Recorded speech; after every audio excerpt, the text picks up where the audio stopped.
Good evening from here in London.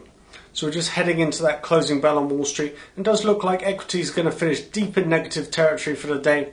So all this negativity is following on from yesterday's FOMC statement, which did see the Fed note that they now see significant downside risks to US global growth. It's also worth noting that overnight we had the Chinese HSBC PMI, which showed another weaker figure there under that 50 level.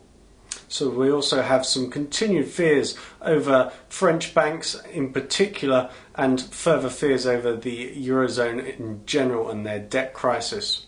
So elsewhere in terms of stocks news, we had FedEx report their earnings pre-market. So it did show their revenue and their EPS coming in pretty much in line. However, it is worth noting they did cut their forecast, so their shares were down as low as 10% at one point. FedEx is often noted as a bit of a bellwether for the health of the US economy, so all of this didn't really help today over in the US cash markets and their weakness.